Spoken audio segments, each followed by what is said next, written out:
listening to Downworlder Dish, a Shadowhunters Chronicles podcast. Hello, everyone, and welcome to episode 29, where we will be discussing chapter 12 of City of Ashes, The Hostility of Dreams. I'm Kristen. I'm Robin. And I'm Amanda.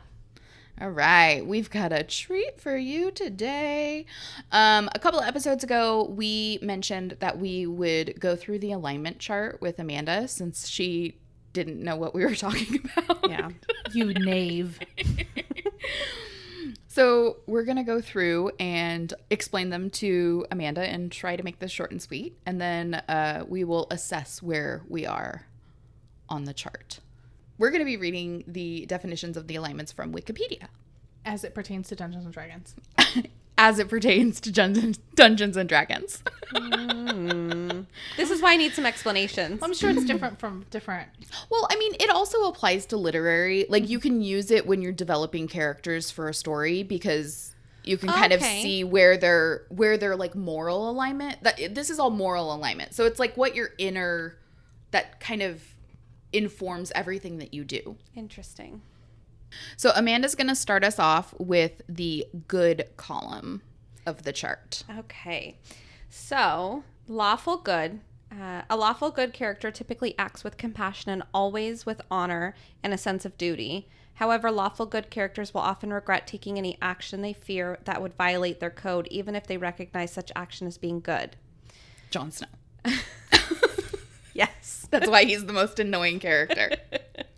All right. A neutral good character typically acts altruistic without regard for or against lawful precepts, such as rules or tradition. A neutral good character has no problems with cooperating with lawful officials, but does not feel beholden to them. In the event that doing the right thing requires the bending or breaking of rules, they do not suffer the same inner conflict that a lawful good character would. So does that make more sense? That sounds like me. Yeah. Okay. It's like, yeah, I mean, whatever. I guess I'll decide at the end. I might need a little bit of explanation on some of these to make my decision. Anyway, a chaotic good character does what it is necessary to bring out the change for the better, disdains bureaucratic organizations that get in the way of social improvement, and places a high value on personal freedom, not only for oneself, but for others as well. So Robin is going to do our neutral section. It starts with lawful neutral. A lawful neutral character typically believes strongly in lawful concepts, such as honor, order, rules, and tradition, but often follows a personal code in addition to, or even in preference to, one set down by a benevolent authority. And the neutral character, also called true neutral, is neutral on both axes and tends not to feel strongly toward any alignment, or actively seeks their balance. That's that. And then there's chaotic neutral. A chaotic neutral character is an individualist who follows their own heart and generally shirks rules and traditions. Although chaotic neutral characters promote the ideals of freedom, it is their own freedom that comes first. Good and evil come second to their need to be free. That's understandable. It's like, this, I got to be me. So I have been assigned the evil category because, in Robin's words, I am evil. So, lawful evil. A lawful evil character sees a well-ordered system as being easier to exploit than to necessarily follow. Examples of this alignment include tyrants, devils, corrupt officials, and undiscriminating mercenary types who have a strict code of conduct. I just have to say, I think it's hilarious that devils and corrupt officials are the same. I mean, if the shoe fits. Yep. So neutral evil. A neutral evil character is typically selfish and has no qualms about turning on allies of the moment, and usually makes allies primarily to further their own goals. A neutral evil character has no compunction about harming others to get what they want, but neither will they go out of their way to cause carnage or mayhem when they see no direct benefit for themselves. Another valid interpretation of neutral evil holds up evil as an ideal, doing evil for evil's sake and trying to spread its influence. Wow. That's a lot. So chaotic evil. A chaotic evil character tends to have no respect for rules, other people's lives, or anything but their own desires, which are typically selfish and cruel. They set a high value on personal freedom, but do not have much regard for the lives or freedom of other people. Chaotic evil characters do not work well in groups because they resent being given orders and usually do not behave themselves unless there's no alternative. I think I figured out where V-Tang falls. For sure. Okay. Let's go back up to the top where Amanda's going to fall. Yeah, where do you think? I think I'm neutral good. I think you are too. Yep, that's me. Robin, what do you think you are? I don't know. I think Robin is, I don't know, you're like somewhere between lawful good and neutral good. You really love rules. Like you enjoy following the rules. I do. But like you're not a total stick in the mud. Thank you. That's so nice of you.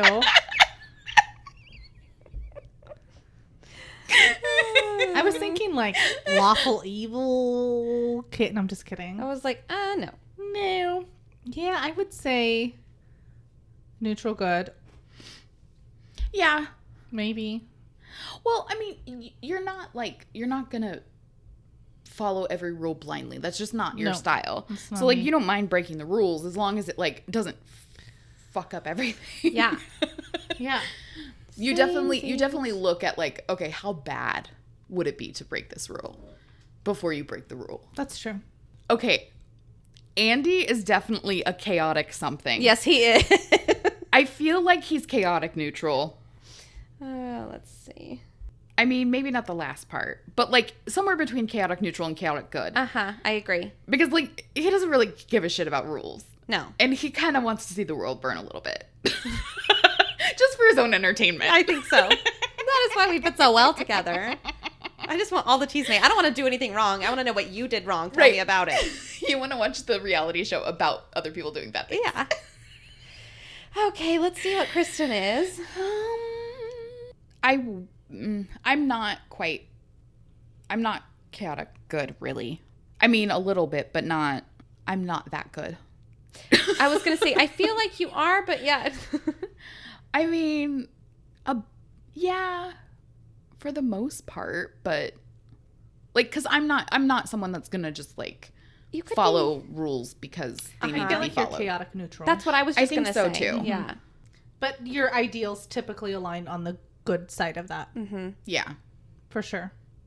Because when I was reading, I was like, yeah, I'm chaotic good. No, I'm not.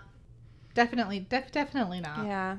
Disdains bureaucratic organizations. I mean, that's definitely me. Yeah, exactly. 100%. Well, yeah, you're probably between good and neutral then. Mm-hmm. Chaotic, of course. Mm-hmm. Just the word chaotic gives me anxiety. Can't even. That's awesome. Well, that was fun. Professor Let us know Chaos. what you guys are. Yeah. Sorry. Right? That's you. No. Oh my gosh. Yeah, so maybe we can use this. We probably won't because we're like, oh yeah, we'll do that. I don't know. Maybe we can use this to kind of if we remember, flesh out some characters. If we ever find more content and time in our lives to put together a Patreon, we could do that. Oh yeah, that's like a thing. We just don't have time to make extra stuff. So content. We'll see. Maybe someday. Mm-hmm. Mm-hmm. Wait for it, guys. We Hurry do up need and new wait. equipment, so we'd love to do it someday. Right. So it isn't like this daisy chain of... It is the definition of chaotic on this table. It really is. It's because Kristen was in charge. Oh, shoot. Well, yeah. Great. Well, we got to have the Sour Patch You're in Kids. charge. I'm cheap. So Same. here Well, we are. I was in charge of making sure that this all functioned because I had the computer. So it's just like... It's great. It's good. I mean, this Chromebook is bent, but it works. Dude, it's totally going to catch on fire. It works. At least we'll all be here when I it have happens. another one. Yeah. Awesome. All Okay. right. We have something else exciting Yay! to do. Let me get myself together. Well, I'll be honest with you, and I want to thank all of our listeners. I did not expect to get this many reviews, and they're all so amazing. Yeah. I'm just so grateful. Yeah, no, I'm completely flabbergasted by it, for sure. I'm like, what? Really? Well, and like a lot of them say best, and I'm just like, oh my God. If I could think of one word to describe me, it would be mediocre. She's all right. I love you, kid. Oh, man. All right. So this is from Lauren Faith. And she's Best Podcast Ever is the title. We agree. Thank you. She says, I always thought podcasts were boring until I found this one. Robin, Kristen, and Amanda are so funny and relatable.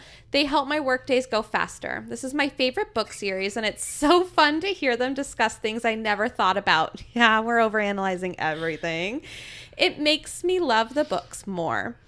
This podcast is so amazing. Can't wait for more episodes. Oh, thank you. Oh my gosh. Also, you should know how absolutely excited Robin is that she was named first in that list. She the whole time was dancing. She is so stoked. I'm the middle, normally, but now She's the middle child. She's like someone purposely messed up the order to give me number one. it couldn't be because my name is shorter. But thank you Yes. so much. So much thank you. Thank you for taking the time to do that. All of you. Everybody. Yeah. Everybody. Everybody in the club. Getting reviewed. Yeah. Been Okay. here. We can go there. I like it. Let's flow. No. I don't know how to flow. Me neither. Robin would have to write it for us. Yeah. She's the only one with any musical talent. Writing abilities. Wait, no, you're a writer. Oh, I can't do poetry. Like, I can't get anything to... I would rhyme words that don't rhyme. That's what poetry's supposed to be, right? On haiku. Okay. Let's cut the chit-chat and kick things off with Robin's recap. Previously on Downworlder Dish. Raphael carries a lifeless Simon, Baby Bjorn style, to a graveyard of Clary's specifications in Queens, so our crew could watch our baby vamp Simon dig himself out of his own grave. Alec and Magnus come in clutch with some animal blood for Simon, which he guzzles greedily. We bounce forward in time in Chapter 11, with Clary hanging out at the hospital. She spills her guts to Jocelyn and soon discovers that Luke is lurking in the doorway. They take an awkward car ride back to his house and discover Simon waiting on the front porch. Clary takes him inside and they have a heart-to-heart. It's interrupted by Luke purposely crashing his truck into a demon who is attacking Maya. Ruh-roh. Okay. So we open in Simon's point of view. He and Clary have been banished to the kitchen while Luke cleans up Maya's wounds in the living room. A demon attack is serious even for a trained Shadowhunter, and up until a few weeks ago, they were just normal teenagers, so neither of them are prepared for the war that they've been thrust into. All Simon wants is... Oh, that she wants. Is another baby. Woo woo. Apparently your kid. Dude, I want one so bad, but I can't. That was weird timing. She's like, she's into it. She That's wants great. a sibling so bad. That's great. So all Simon wants to do is comfort Clary, but with his new vamp strength, he worries he'd accidentally... What are you laughing about? Just imagine, but Bring me a baby. Get me a baby. All Simon wants to do is comfort Clary, but with his new vamp strength, he worries he'd accidentally hurt her. Of course, Jace didn't seem to have that problem in the Sealy Court. Oh, shoot. this is a little Twilighty for me. I do say that. I'm like, dude, this chapter and next chapter are a bit Twilighty. Okay. It was Twilight. Esque. A bit City of Ashley. I think Twilight came out before. Okay. What am I trying to say? I'm sorry. I'm sorry, I'm very hot. I'm like sweating because I was laughing so hard and like my fat ass, like that's burning calories.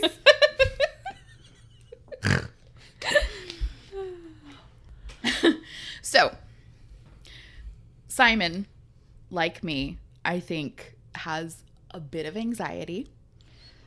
And I think he's having some intrusive thoughts. Got to shake his head. Which I know well, about the Sealy Court. So the image of Jason Clary is brought unbidden to his mind. And I'm going to read the excerpt from the back. No. Simon had watched with a sick feeling in his stomach, unable to look away as Jace had taken Clary in his arms and kissed her with such force Simon thought one or both of them might shatter. He'd held her as if he'd wanted to crush her into himself, as if he could fold the two of them into one person. Tonight's the night. To become one? I was going to say young.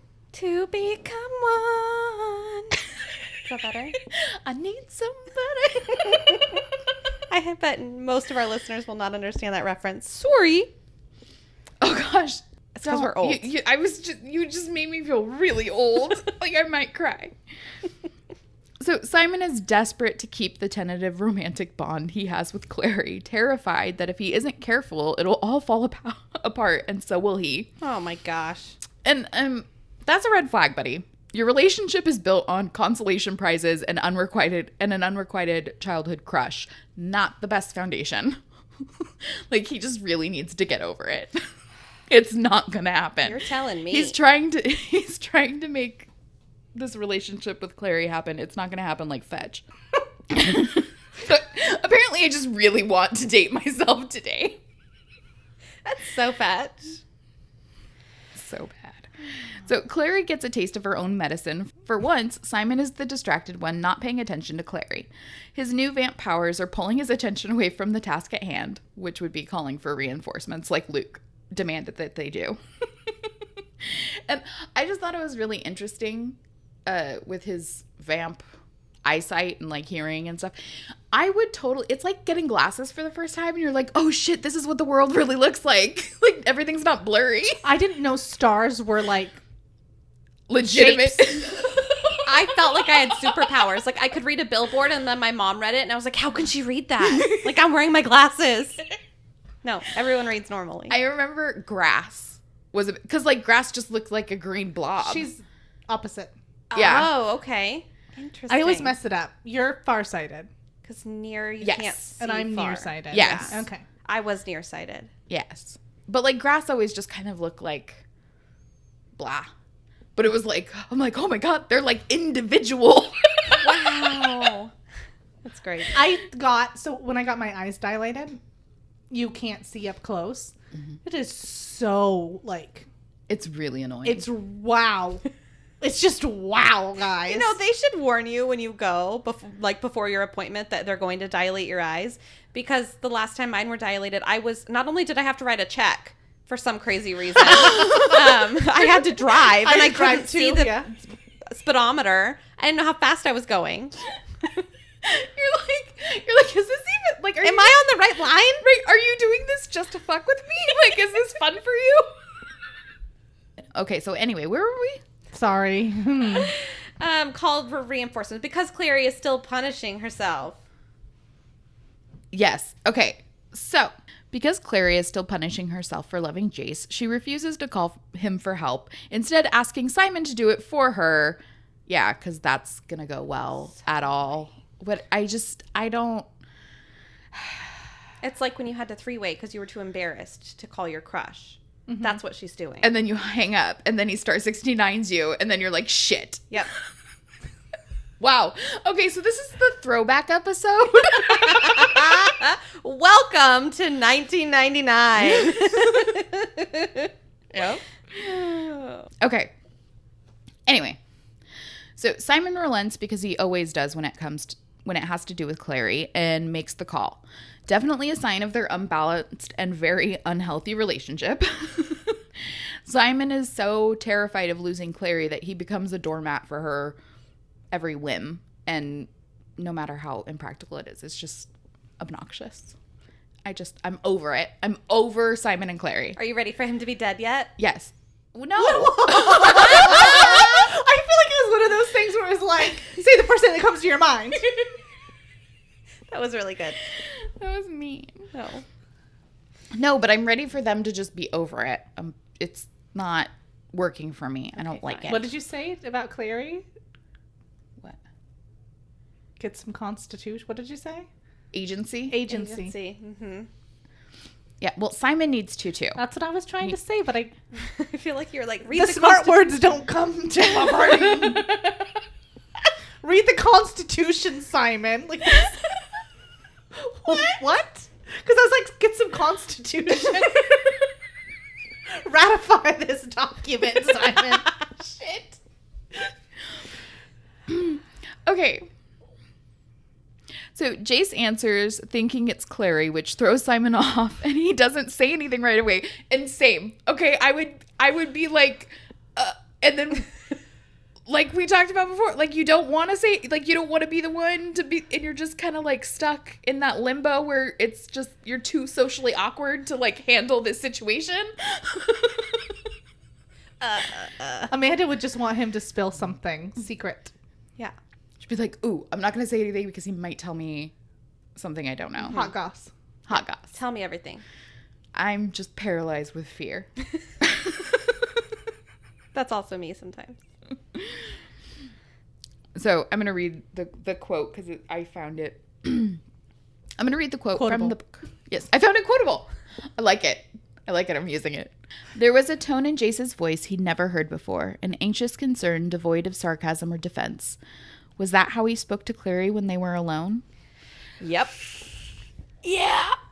So I think Simon's realizing that the person Jace is with everybody else, this like dickhead attitude that Simon clearly despises, and the person that Jace is with Clary alone are two completely different people. And I think he's starting to be like, fuck.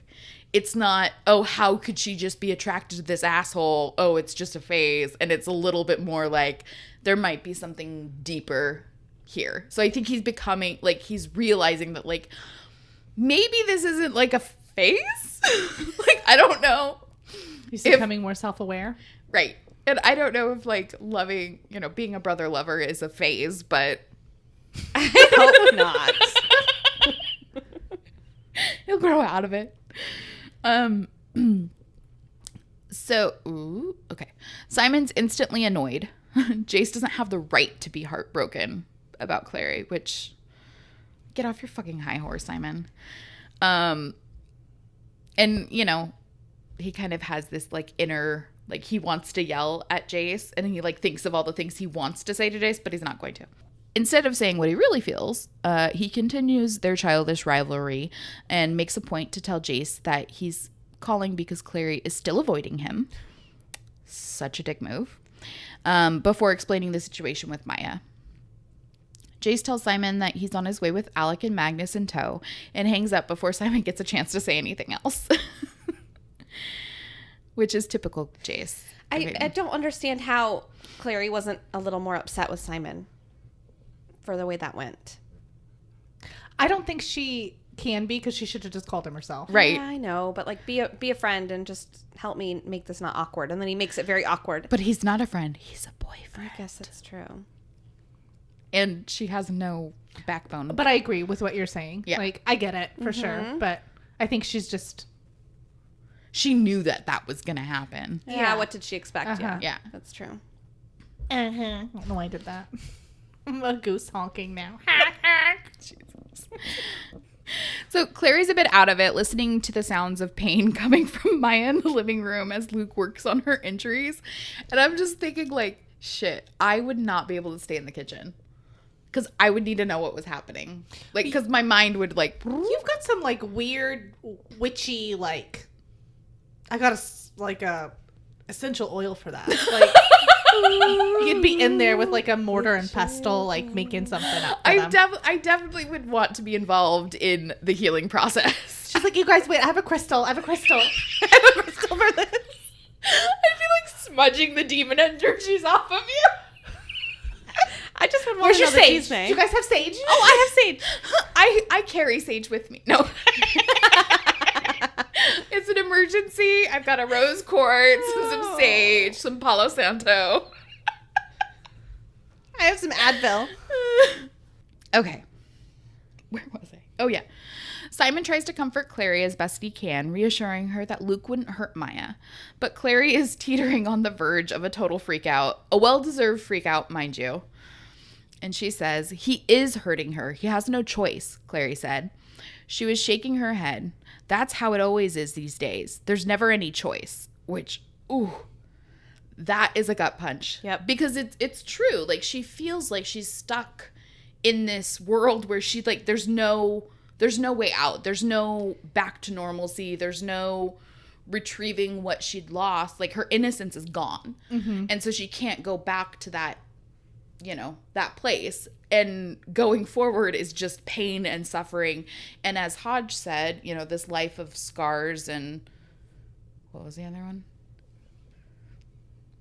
Magic. Fucking demon shit. I want that on a t-shirt. This life of scars and demon shit. Fucking demon shit. This is another one of those poop smell like butts, isn't it? To quote Cassandra Clare. Just kidding. So, obviously, we know Clary is been through a lot. I will admit, I am not so kind to her sometimes, and I probably should be. So let's review Clary's stressors. 1, her mom was kidnapped, drugged, and is now lying in a hospital bed in a coma, and no one knows how to wake her up. Her father, who she thought was dead, is actually an evil overlord who wants to take over the world. Luke, her pseudo-father, who she thought was a human, is actually a werewolf who had to kill a guy to become a pack leader so he could have an army to battle Clary's real dad. She's also found out she's not completely human either, and she actually comes from a long line of angel-blooded demon slayers. Her best friend is in love with her and also just got murdered by vampires and now is one himself. Oh, and she's in love with her long-lost brother. So, like, I feel like we should give her a little bit more grace. I feel like that was a mouthful. That was a lot of shit. It's like barely even covered it. That was very concise. I'm proud of you. Yeah. Thank you. For those of you listening who haven't picked up on it, which I'm sure you have, that was really sweet of Robin to say to me because I can't get to a point to save my fucking life. So, hence this section. So we were going to switch off doing recaps, which I think we've talked about that too, but it's a bad idea. Yeah, you're just so good at it too. You are. no, yours would just be like, okay, so there was a guy.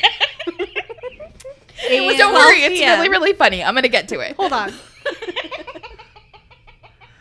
Did I tell you about the new shoes I bought? Where were we? Okay, aluminum. Sorry, shiny.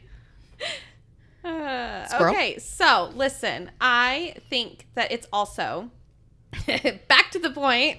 I think that it's also just one thing after another. It's just, oh my gosh, it's like, dude, it's like when you're watching a TV show and you're binging it, so there's 6 seasons, so you're like, okay, I know more shit's gonna happen because it has to, otherwise it would be boring. It's like, man, it's always something with these people, you know? Right, you're like, give me a break. Like, I want you to be happy for more than 5 seconds. Oh, wait, that's because I clicked yes, I am still watching on Netflix. That was me with Game of Thrones. I was like, oh my gosh, there's more people. Like, trying to get everyone's, when you're binge watching Game of Thrones and trying to remember for the first time, trying to remember everybody's name, that's a nightmare. You have to have like a notepad.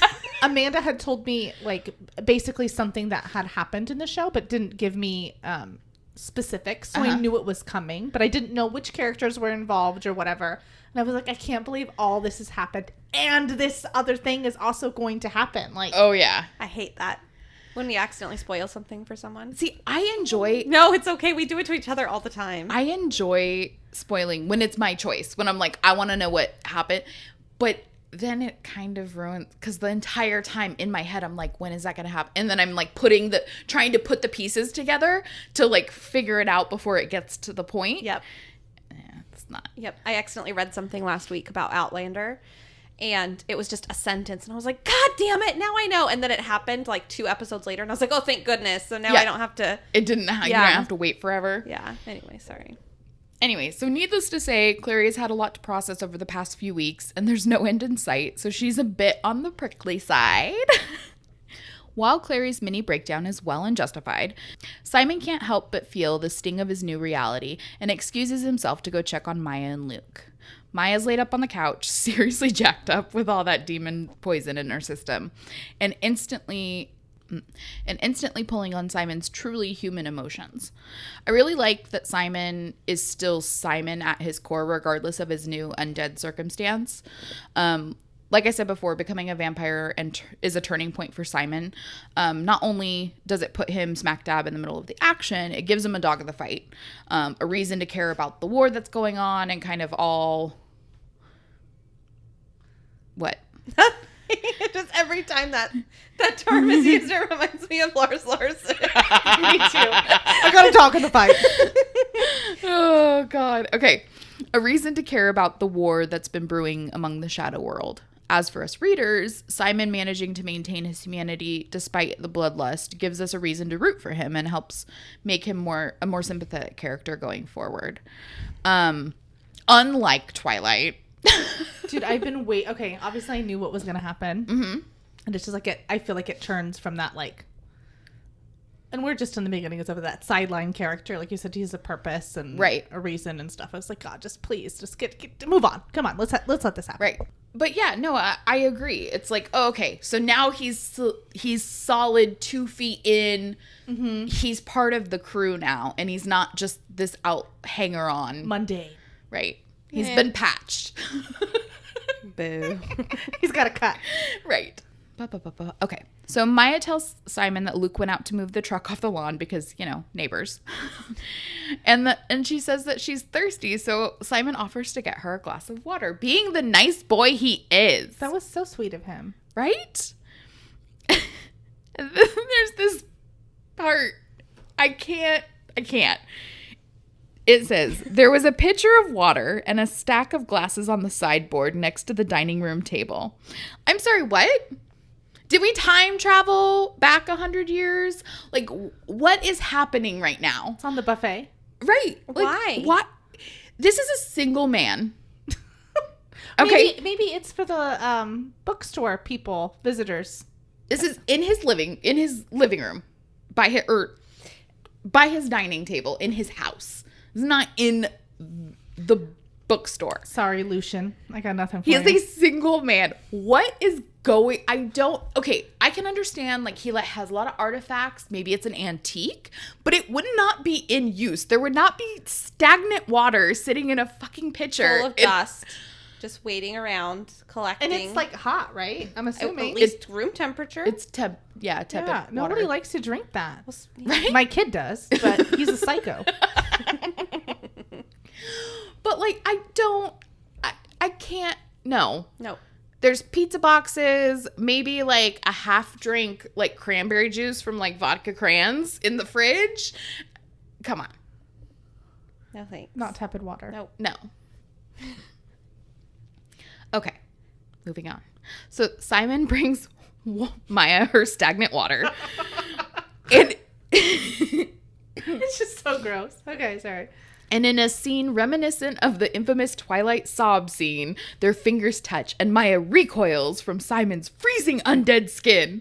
But Maya's no Bella. She knows exactly what Simon is, and she is so not okay with it. I don't get the reference. You watch Twilight? Mm-hmm. Really? Yeah. Nerd. Yeah, you need to bring that nerd button back. You gotta find that shit. I know. I think it's in the other room. Opposite nerd. I heard how terrible it was. It's like a rite of passage, though. It kind of is. Yeah, it's kind of a big deal. I haven't seen Hunger Games either. I think I wanted to read the books. That's actually though. good. Hunger Games, the books are actually really good. And Okay. the movies are pretty good too. You enjoyed Divergent. I really did. You read all of them? No, I watched she watched it. the movie. Oh. I don't have time for that. No. Mostly just because 4 was like super hot. Yeah. Super I've got a way big thing for Josh Hutcherson, so. Is that who he is? Is that him? PETA. No. Hunger Games. Oh. That's Theo James. Is 4. Oh, yeah. His name is yeah. And he's British. Mm-hmm. I'll take me one of those. At least I think he is. Don't at me if he's not British. I'm sorry. He might Nobody be Australian. ats you anyway. Nobody ats any of us. That's fair. Just kidding. That was mean, and it wasn't supposed to be mean. It was great. So Maya begins to wolf out as she hurls abuse at our poor Simon, calling him a monster and a blood-sucking leech. Yikes. He deserves it. Oh, really? How dare you bring water? Get out of here. This is warm water. Make like a tree. How dare you Get outta be here. concerned about my health and ask if I need anything? How dare you? You What do you think considerate I am, ass. a dog? I'm going to drink tepid water. Where are my ice cubes? Because she's a werewolf. Get it? This is dumb. Boss water. Okay, we need to right. reel it in. All right. Sorry. Of course, Simon, used to reeling in Clary, tries to do the same for Maya, but there's one difference. She's got claws and she's not afraid to use them. So lashing out, she swipes at Simon's face, drawing blood and his fangs with it. They're at a standstill. Simon's scared and confused, and Maya looks like she's about to eat him alive or undead. Have no fear, silly downworlders. The angel blood is here. The door to the kitchen flew open, and Clary burst into the room. She leaped onto the coffee table, landing lightly as a cat. She held something in her hand, something that flashed a bright white silver when she raised her arm. Simon saw that it was a dagger as elegantly curved as a bird's wing, a dagger that whipped past Maya's hair, millimeters from her face, and sank to the hilt in gray velveteen. Maya tried to pull away and gasped. The blade had gone through her sleeve and pinned it to the sofa. Damn! Enter badass Clary for the win!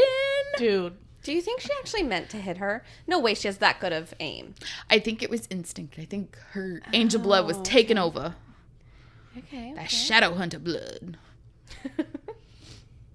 Well, okay, so like when Jace and Clary met, and he was talking about like, not when they met, but when they found out she was a Shadowhunter, they were they're like yeah, you have like more speed, more endurance than your average human because you're Shadowhunter. So I think some of it's instinct, but I mean, like, she's been practicing. Come on. Like throwing pencils When at you? the wall. I feel like that's something you did as a kid. Yeah. I feel personally attacked. Oh, all right. Well, Clary demands to know what the hell Mia was thinking. God damn it. It's Maya, isn't it? It is. It is spelled incorrectly, okay? It needs a Y. All right. Whatever. Clary demands to know what the hell Maya is thinking. They're both downworlders after all, and they should, like, stick together. Maya reminds Clary that vamps are murderers, and there's one on the loose currently murdering person/wolves around town. So she has the right to be afraid, okay? She goes on to explain that vamps and werepeople were created, when their species was created, they were at war. So it's in their blood to hate each other. Simon might not feel it now, but he'll grow to hate person/wolves, even Luke. Bullshit. It's just an excuse. Yeah, dude. It seems weird Get that over yourself. that Luke never brought it up. Not, I guess never, but hasn't had a chance to yet, maybe. Because it's not real. Okay. Maya's like totally being a flat earther right now. A what? A flat earther.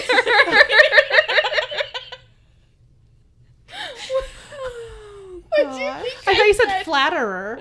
No, Yes. flat earther. Okay. Just then, the door slammed open. It was Jace, with Magnus and Alec right behind. Jace starts dadding Clary with a, "What do you think you're doing?" And I'm like, back up, bro. This was so infuriating to read. Mm-hmm. Because, like, Clary is awesome, man. That was so, like... And It that's was what she's such like, a I didn't hurt badass anyone. moment. Yeah. And it's like, okay, we can get behind Clary. She's actually doing something. She's not just kind of like falling into situations. She's like being the aggressor or whatever. Like she's like handling something. And then Jace comes in and fucking ruins it all. Just got to be a negative Nancy. Such a dick. Well, they kind of go back and forth as they usually do, and Simon brings the attention back to Maya, whose condition starts to decline. So Magnus jumps in to save the day. The group starts putting together that Luke is not moving his truck since, like, he's not back in the house yet. The three didn't see him when they were out there, and Alec points out that he saw the truck, but no Luke. So Magnus brings up the Dravark. Is that what we decided? Dravac? I think it's Dravac, right? Drevak. I can't They both remember what sound we great. said. Yeah. So the demons roam in packs. So it's like not good. He says actually what he says is something I would say. I don't like that. Jace decides to go. Investigate discovery. And Clary, of course, wants to join in. They bicker at the door, of course, and Jace ends up calling her Clarissa, which is weird. No, thank you. Thankfully, she points that out too, and she's like, no. Don't call me that. It's icky. I don't like it. No, don't say that.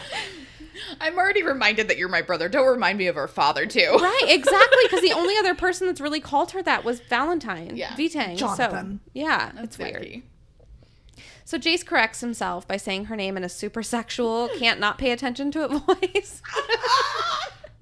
And Clary tried to convince him to be cool by saying, he's my uncle, not yours. A savage humor slashed across his face. Any uncle of yours is an uncle of mine, darling sister. But it's really funny. It is. Simon is totally overwatching them and calls them out for their obvious flirting. He's like, yeah, dude, come on. I'll do it. Just make it stop. So they're like, let's all go. And Jace gives Clary a seraph blade. So Jace points out that Luke's truck is still running, and they kind of have a like, how do you know? And he's like, I can hear it idling, right? That's what he, or I can. Yeah. How did Simon not hear that? Doesn't he have increased? I think he's just not honing into that. Okay. Like, he's still coming into his sense. Yeah, like, it might be too overwhelming for him to pick things out because he can hear Okay. everything now. like he was talking about the faucet dripping. yeah. Like he being gets Oh, like yeah. really distracted. fixed on it, but Interesting. I'm sure he's too busy stewing about Clary and Jace. It just seems like a weird thing to kind of go back and forth about, because unless it's a Prius, you would hear a car idling. I could hear it. Right. I'm no idiot. I Or think that maybe I am. yeah, I think in the book it's kind of supposed to just be like, okay, Jace is really being over the top Okay. butthole mode right now. Oh, yeah. Okay. Like, yeah, can't you hear it? Like, duh. Well, that's kind of how I am. So sorry. That was like, I could hear it. It's like, whatever. So, okay. Yes, I agree. I think some of the motivation behind that is that Simon just called Jace out for flirting with Clary, and there's a lot of people. So even though he wants to be with her, he still wants to be with her in secret. And I think that there's a little bit like he's like he was embarrassed.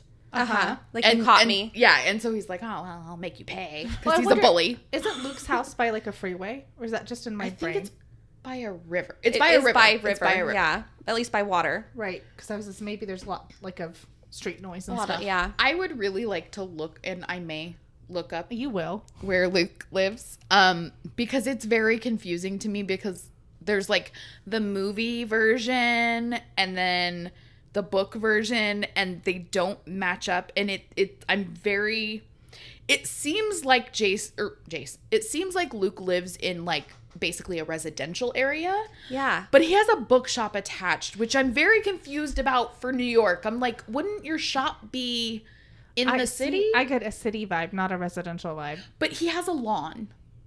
And they There talked about neighbors. There are no lawns in New York. I'm just assuming like a patch is what I always thought it was. Like, I picture him in like one of those San Francisco townhouses, but they're not attached, just with like a little more space, but just like a very like a narrow row But he has house. a a long driveway. row house. And where is the bookstore? I thought he lived behind the bookstore. It's attached. Like it's like there's okay. There's some, like, whether there's an alley on one side or like I don't know. Okay. We don't live on the East Coast, so we don't like have things like that. We It's don't have true. architecture like that. We have no idea. Like, it doesn't make sense. So the movie doesn't match up with what you're reading? Is that what you're saying? No, in the movie, it's like downtown New York. Okay. It's like somewhere in like how you would see movie New York. Okay, like Manhattan-y. Yeah. Okay. Interesting. Well, Sorry for that tangent. yeah. Well, I guess on that note, a little bit to get back at Simon, Jace gives him a new nickname, and instead of calling him Mundy, he calls him Bloodsucker. And Simon's not about it. He liked Mundy better. I think I like Bloodsucker. That's funny. Jace Like, I'll suck your sister's blood. Yeah. Sorry.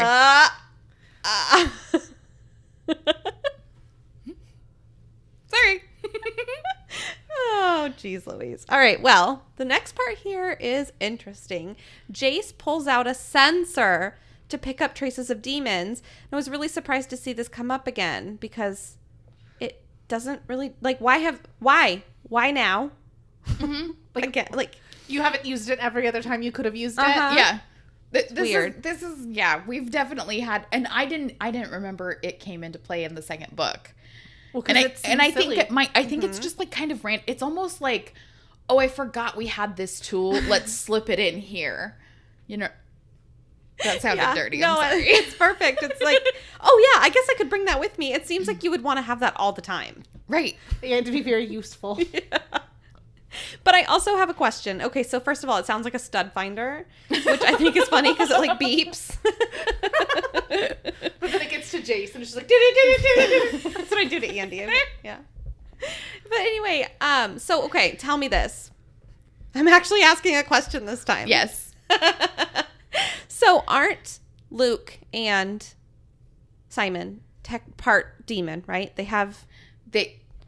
Okay, so the way Maya described it, they were infected by demon energies, but the way Luke describes it, it's like a disease. It's like a that's demon right. disease. Okay. Because I'm like, why? Maybe it's picking up some of them, but obviously Jace says that it's a really high level, so there had to have been more than one, or it had to have been really recent, I think is actually what he said. Yeah. So I'm like, well, what if they're picking up traces of like Simon's legit standing right there? I don't know that it works that way. I always Okay. thought of it like, I need to think of a different. But they also don't explain how it works. So it's one of those things that like exists, but you don't know all of the parameters of this magical item or whatever the fuck. Weird. We don't wield magic. Kristen. I'm sorry. Alec would be ashamed of you. All right. Well, just as Jace and Clary start to bicker again about Clary being out there because Jace is like, you should really go back inside. I can do this by myself because I'm so strong and you're not. Clary sees something out of the corner of her eye by the water and they all go after it. Jace is in the lead. And Clary, which is also weird to me because I thought Simon could run faster. I don't know. Anyway. Clary saw Luke being attacked by two creatures, and Jace tells Simon and Clary to stay back because these demons are much worse than the one that had attacked Maya. So Jace goes to work. Work. He managed to slice off one of its tentacle wrists. And it goes flying over towards Clary and Simon. And Clary, like, kicks it. She's like, gotta get it. It's gonna make me sick. Get it out of here. God. And this... Well, it's like, it has like individual mouths in the sucker portion, right? Mm-hmm. I want to be a demon creator. I was gonna say it's like every nightmare. Right. I want to be like a research assistant that like comes up with different attributes of different demons and be like, okay, Like on The Good Place. right, let's just mash this with this and make it as terrifying as possible. I want to be the architect, yes. And she's like complaining that we told her to read the evil column. I wasn't complaining. Just statementing. It was a statement. Okay. Oh, jeez. Well, since it had its wrist tentacle chopped off, blood is spraying everywhere, and this causes Clary to get distracted and hesitate. Like, I just imagine she's just like, oh, blood. I don't know. Something Icor. shiny. Yeah. So she wasn't sure if she should go help Luke or Jace. I'm just like, what the hell is Simon doing? Why is she having to choose between her brother and her pseudo-father? Why can't, like, she should go help Luke. And he is strong, right? Because he has this vampism. And so he should go help Jace. I just don't understand why this is even a thing. Well, okay, so Simon, up until 2 days ago, was just kind of like, I wouldn't say feeble, but he's not meek. the bravest Yeah. person. He's kind of a nerd. He's not a physically aggressive human. Okay. And so Fine. it's just not instinct, I think. I think it's just kind of like, this is all new to him. He forgets that he has Yeah, these things. that's Like, he doesn't fair. really think about it. So I don't know why you went out there then. Okay? That's okay. I bring it up in mine. I'm sure he was standing there going, oh, fuck, this is like really real. Yeah. Like, this is some shit. No wonder Jace has such confidence. Someone should do something. Oh, yeah, I'm someone. Okay, and how do vamps die? Stake through the heart. Yeah, so he really could help because it's less of a chance that he could die. So it's just all these. Anyway, Oh, yeah. Like, come on. So anyway, before Clary could finish her thought, Simon's yelling at her. She turns around and there's a demon coming right at her. It's tiny sucker charms. Pout pout fish that I was just reading today. Little baby mouths. Yep. Clary gets knocked on her ace because everything is just one big giant blur. And I gotta tell you, there's no way I could remember to yell out the name of a sword, get into stance, and do all the things she has to do to make everything activate without it being muscle memory. Uh-huh. Like, she has no training for this, and I don't blame her. Like, it's okay that she got knocked down. Mm-hmm. She's gonna get back up again. Okay, Because they're never gonna get me down. Keep me down. I got knocked down, but I get up again. Yeah. Pissing the night away. But okay, I could never. The way that they do this, like, Alec, here's a blade. This is the name, and it's like this really weird angelic name. That's what I'm saying. And I'm like, but then you just remember that? I'm like, I can't remember Look, what if the the fuck we sword's said. name was Barbara, like, I got this. Yes. Me and Barb are gonna fuck up some demons, okay? Oh my god. I want a magical system where like the magical tools are all named after like old ladies, like Golden Girls. Edith and Bertha, Gertrude. Gertie. Gertie is what I would say. Gertie's the best. Great. Anyway, Bertha, Barbara, and I would fuck some shit up. Okay, so. What? Did I cut you off? So No. Okay. The demon wraps its tentacle arms around her arm and her neck. And she, of course, is scratching and trying to get off of her because she's quickly losing oxygen. And then all of a sudden, out of nowhere, the demon's off of her. And she's like, boo. Okay. Round 2, beach. And this time, she's able to pull out and activate the Seraph Blade. And this is a really big moment for Clary. She's a little knocked down, but she's ready to kick some demon ace. It's the first time she's held an angel blade, as she calls it. That was her words, not me. And there's this power that's coursing through it, and she can like physically feel it in her hands. And she's like, sorry. Okay. I'm sure we've talked about this before, but I feel like the way she's describing it now and the way that they're using it, because the Seraph Blade is what cut off the tentacle, right? Mm-hmm. The Jace did. So it's like a what are those? like a lightsaber? Lightsaber. It's like a sword. It does glow. Okay. But it's made of a hard rock. Like, it's called adamus. So it's not like a lightsaber. It's a physical, corporeal thing. It sounds doesn't burn. like a lightsaber. But it does glow. It's like... It's a dagger, though, right? Uh-huh. Okay. So, okay, how far into Star Wars have you... I've seen them all, but I don't know how well I pay attention. Okay, but, like, not into, like, the other, like, I've Attack seen of the Clones, like... No. Mm-mm. Like I've seen the one with the one stuff? chick. Rudy. Rugby. Okay. So that doesn't help. Rudy Okay, Finn. so imagine... Ray. Imagine, not Bear Claw. Bear Claw's not the right answer. I don't know where you're going here. John's sword.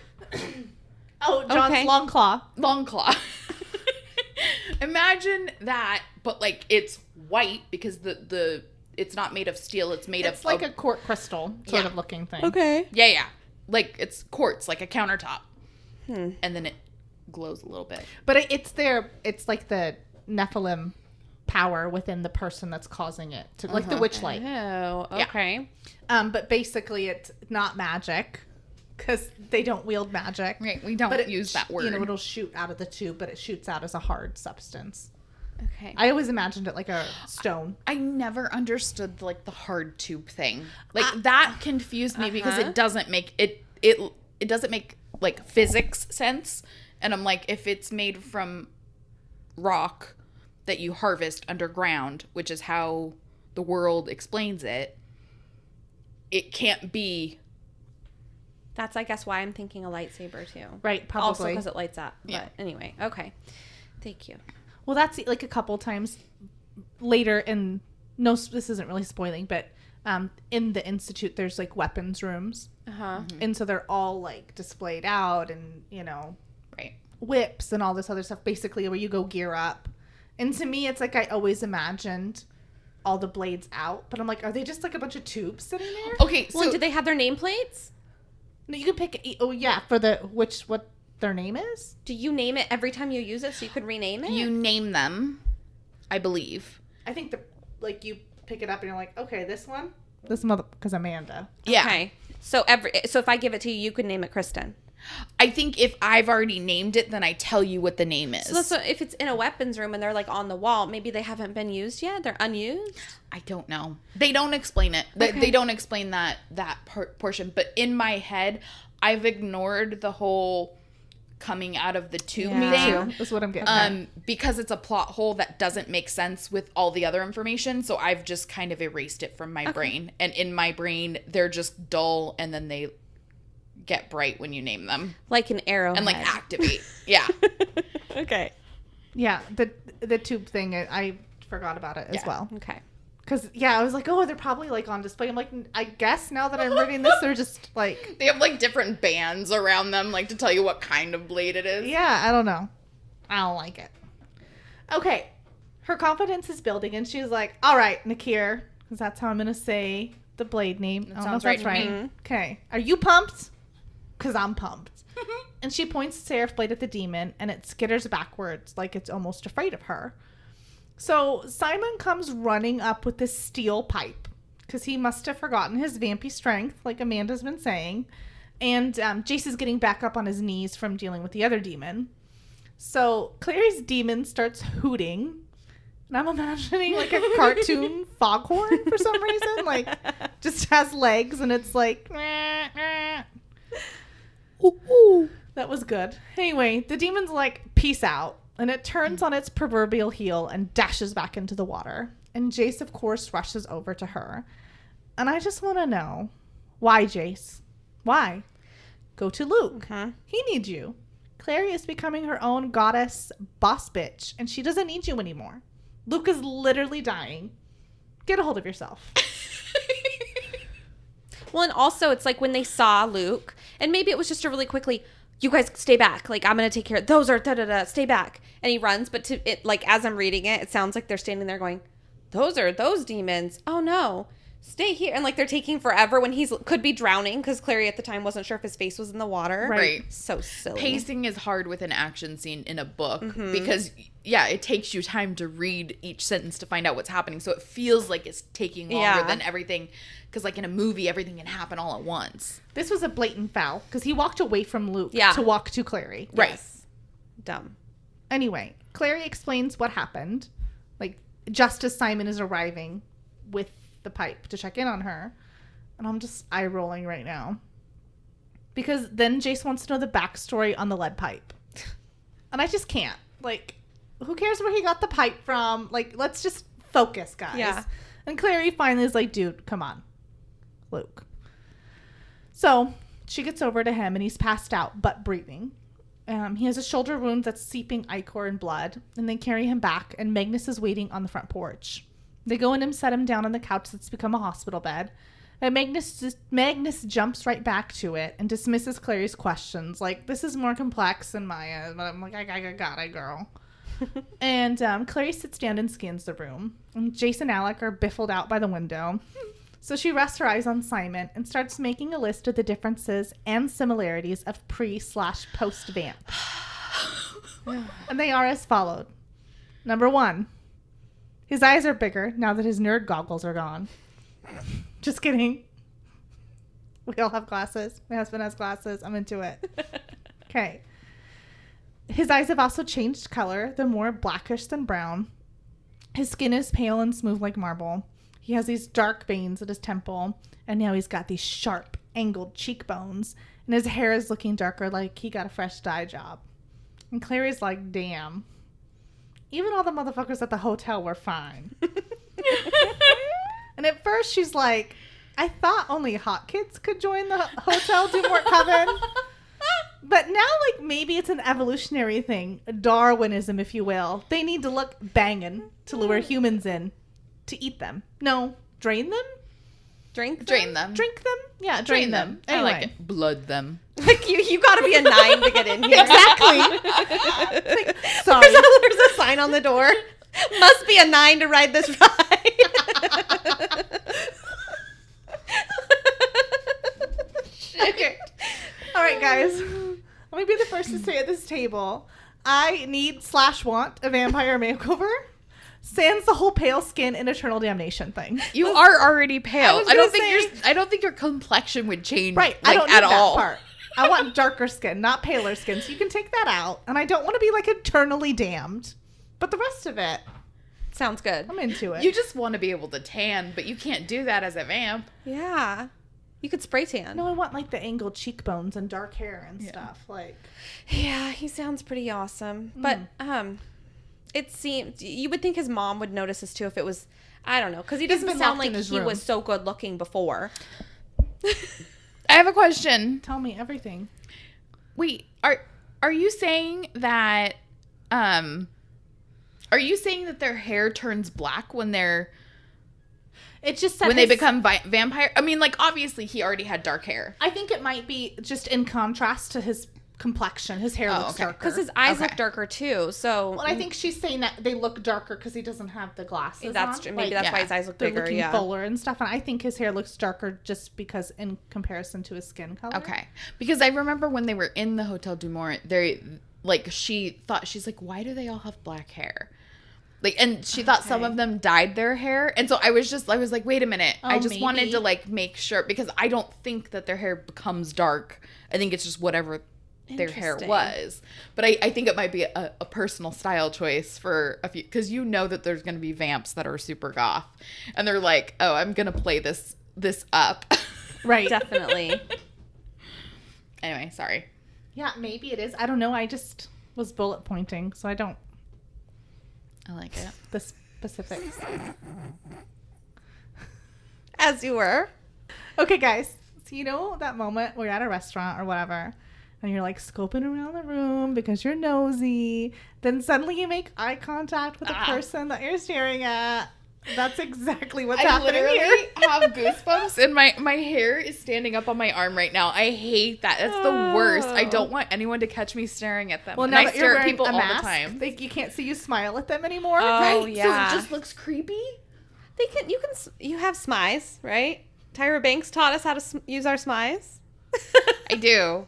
Don't do that again. Don't do that. I just pretend like I'm looking past them. Like, what is that behind you? I have zero chill. I can't like when I immediately, it's like a knee-jerk reaction to like look away. Exactly. Then you look guilty. And it's so obvious that I was staring at you. Just like, you have the most beautiful eyes. No. Oh God, that is so, I hate it when people do that. Like, I'm so happy that my hair's blonde, because when I had my natural hair, but since I was a little kid, everybody thinks it is okay to come up and touch my hair and tell me how beautiful it is. And I'm like, motherfucker, stay. It's like a pregnant woman with the belly. Yeah.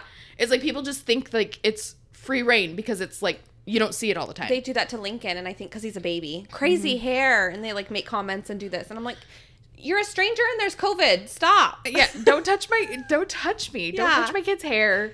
Okay, listen, I got to tell a worst. story really quickly. I'm sorry. Story But time. this made me think of when Robin drives by a police officer.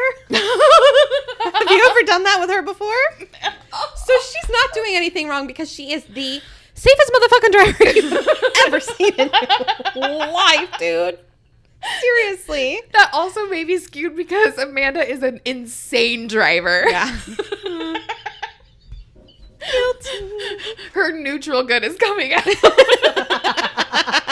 Listen, people, I have places to be, okay? If I get stuck behind a Robin, I am pissed. It's okay if you're in the car. Yeah. Oh, I'm fine in the car. Anyway, so when you drive past a police officer with Robin, you have to laugh. And pretend like you don't see the police and you're having such a good time in the car. So the cop's driving by and you're like, I turn on the radio, or if the in and I'm listening to a podcast, I'll pretend to sing for the exact same, and pretend like I don't even like notice the cop. The exact same reason. I'm like, I'm cool, no dead bodies in the trunk. Exactly. I'm just a mom telling jokes. Right? But it's this I'm like, how many people have I killed? And I'm like, wait, no, nobody. Have you ever had that moment where you're trying to walk out of the store and you can't remember if you stole something? Like, No. did I accidentally, like, put something in my pocket? I'm like, I've never stolen anything, but for some reason, I'm like, there's a nail polish stuck in the wires of the basket, and I did not put it on the belt, and they're gonna get me. Gosh, that's great. That's too much. All right, thank you for letting me tell that was story. great. That Yeah. was beautiful. Clary's dodging the awkwardness. Because she's like, where do I go? Magnus. Yeah. I'll look at Magnus. Oh, shit. Luke's healed, guys. Hey, everyone. You guys, Luke's healed. So the group gaggles around Luke, and Simon slips his hand into Clary's, and they link fingers. And Simon tests Magnus's patience by being like, "Are you sure you healed him?" Do not question Magnus. Seriously, who are you? So, you guys, this is not important at all. It is. But this next part of the book has stayed with me since I've read it. I will never forget this. So I'm just going to read an excerpt from the book. I'm the High Warlock of Brooklyn. I know what I'm doing. His eyes moved to Jace, who had just said something to Alec in a voice too low for any of the rest of them to hear. Which reminds me, Magnus went on, sounding stiff. And Clary had never heard him sound stiff before. That I'm not exactly sure what it is you think you're doing. Calling on me every time one of you has so much of an ingrown toenail that needs clipping. As High Warlock, my time is valuable. There are plenty of lesser warlocks who'd be happy to do a job for you at a greatly reduced rate. Clary blinked at him in surprise. You're charging us? But Luke's a friend. Magnus took a thin blue cigarette out of his shirt pocket. Not a friend of mine, he said. I met him only on the few occasions when your mother brought him along when your memory spells were being refreshed. He passed his hand across the cigarette's tip and it lit with a multicolored flame.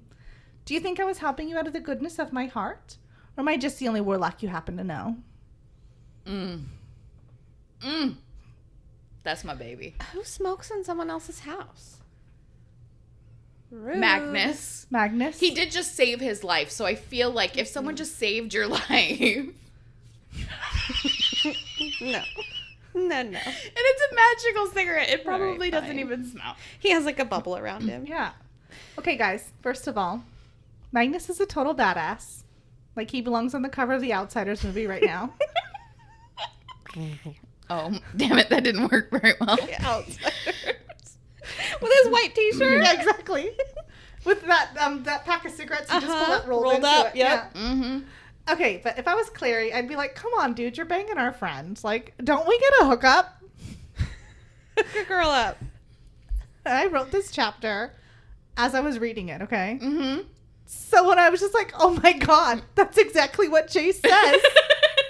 And I just literally melted into my chair and wrote gibberish and just said, this is me dying. It says, how can you get down? And I thought it was Sushi that wrote that. No, it was me. So Alec is like, what the fuck, bro? Wait. What are you doing? Yeah. Why are you saying that? And Jace is like, saying what? Dear And Alec, friend. yeah, Alec's like, why are you saying that I'm dating him?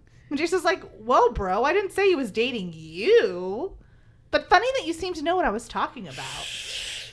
And I need a giant timeout here, okay? Mm-hmm. Let's all jump into the TARDIS. No. Take a trip back to when this novel was written to really appreciate what a fucked up thing that Jace just did. Uh-huh. Okay, for real. Like, I'm assuming in my heart of hearts, deep down, that he's trying to adapt the whole, I'm so okay with you being gay that I'm not fazed by it. Mm-hmm. But to me, him saying, quote, but funny that you knew just what I mean, isn't it? It's sounding off like accusatory. Uh-huh.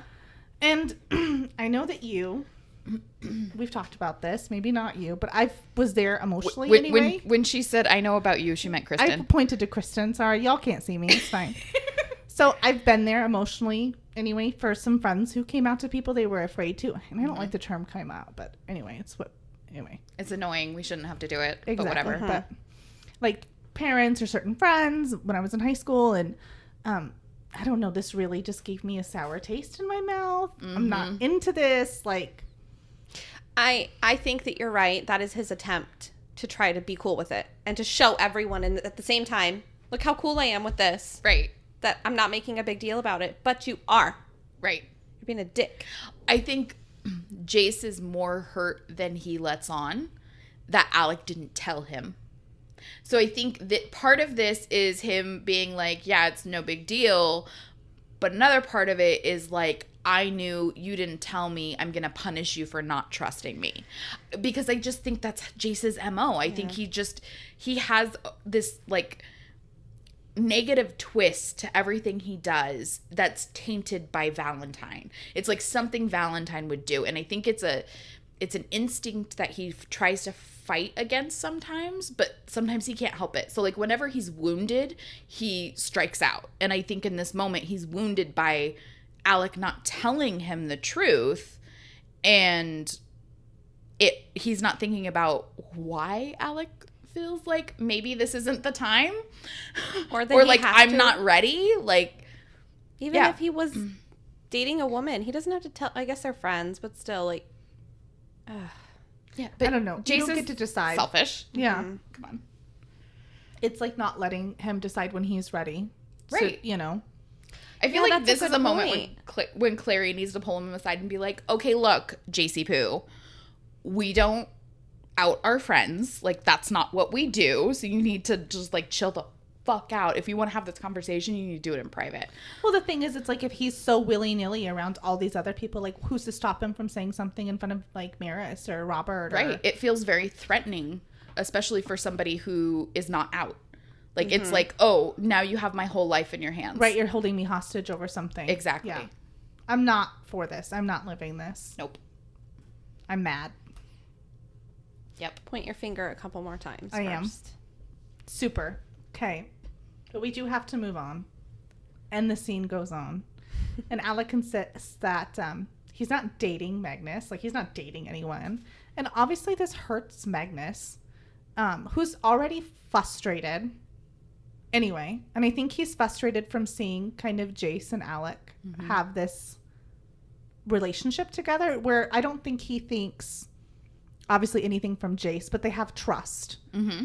And I don't think Alec is probably opening himself up all the way to Magnus because he's afraid. Mm-hmm. So I think he's irritated, which is what caused him to snap at Simon on top of everything else. So this just like further kind of fuels that fire. Oh, yeah. Emotions are high. Right, definitely. So Magnus is like, oh, shit, really? You're just that friendly with everybody then? Mm-hmm. And Alec is trying to save face. And he's like, oh, yeah, And Jace is just like, cut the crap, guys, basically. I don't understand why you're hiding this from me. I don't care. Magnus convinced him that I don't care. How? Just making it all about you. Exactly. Yeah, don't turn this in. Thank you, Amanda. You summed it up very well.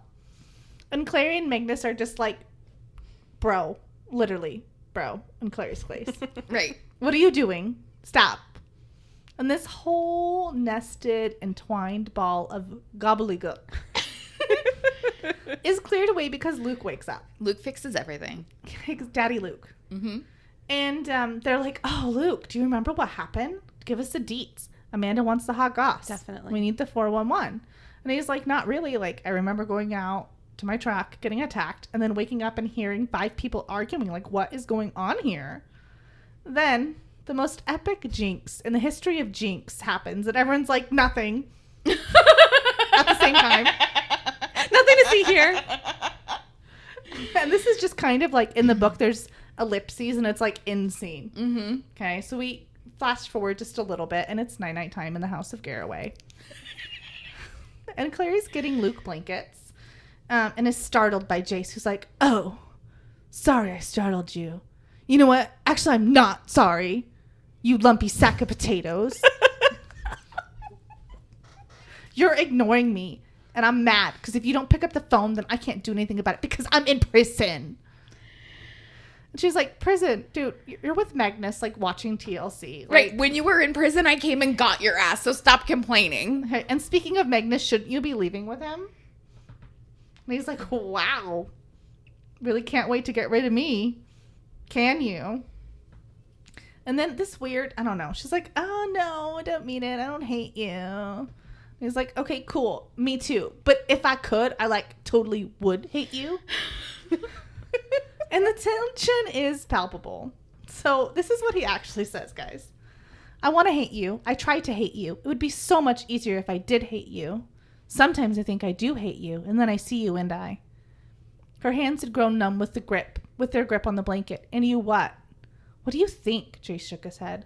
Why should I tell you everything about how I feel when you never tell me anything? It's like banging my head on a wall, except at least if I were banging my head on a wall, I'd be able to make myself stop. Clary's lips were trembling so violently that she found it hard to speak. Do you think it's easy for me? And you guys, this chapter's got so much cray going on. It really does. It really does. So Simon slides up, notices that Clary has the cry look in her eyes, and he's like, okay, bye. I'm out. And he leaves. And Clary gets mad at Jace, telling him that he ruins everything, and runs out after Simon, who's headed home because apparently it's getting late or early, depending on how you want to look at it. But Clary calls bullshit, is what I typed, and reminds him that he can stay there in her room during the day so that way he can avoid his mom. It's a win-win. But Simon says it's not a good idea, and Clary asks why. And he replies, you know what the worst thing I can imagine is? She blinked at him. No. Not trusting someone I love.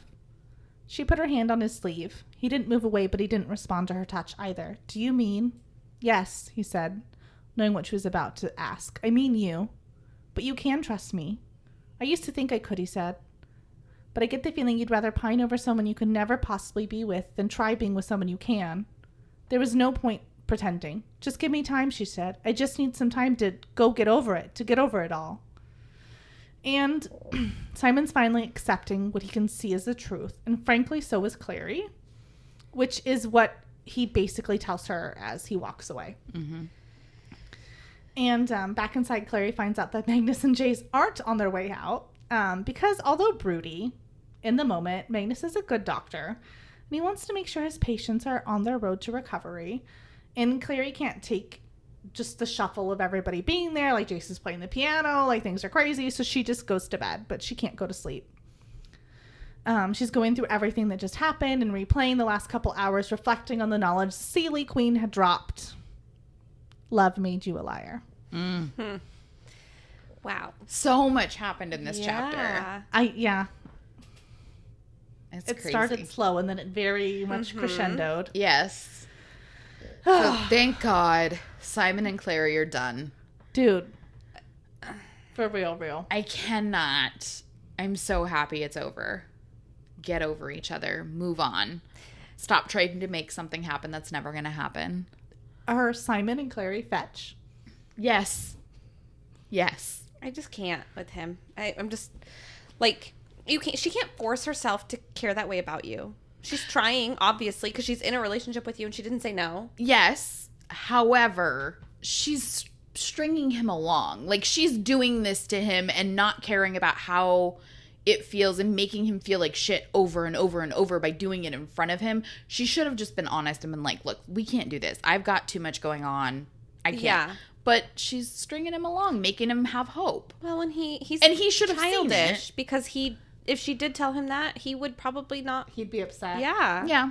Mm-hmm. Which I guess, yeah, he would. But at the same time, it's like, she's your friend. And if she wants to stay that way, you shouldn't just bye, But that's how he's been. So I don't blame her, but I also see what you're saying. That's totally true.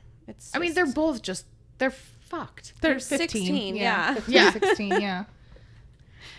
Oh, goofballs. I mean, we just talked about how we have anxiety looking at people, so I can't imagine having that conversation. Like, either one of them, but I agree with both of you guys. I don't know. I was always good at breaking up with people. Nope. She's like, it's not me. It's you. It's just my go-to was it's just not working for me. I just need to like move on and do something different. This was mine. Yeah, I ghosted. It's like a boyfriend of like 3 years. You're just like, I just stopped going to his house. Bye. I also didn't date people for very long. Yeah. So it was always very short term. Easy. So it was like, I'm just not feeling it anymore. Sorry, bye. And then Awesome. just not. Yeah, I can't handle that confrontation. Oh, I broke up over text quite often. So make sure that you read Chapter 13, A Host of Rebel Angels, for next week's episode. For behind-the-scenes content and the latest updates, check us out on Instagram at Downworlder Dish Podcast. We'll see you next time. Bye.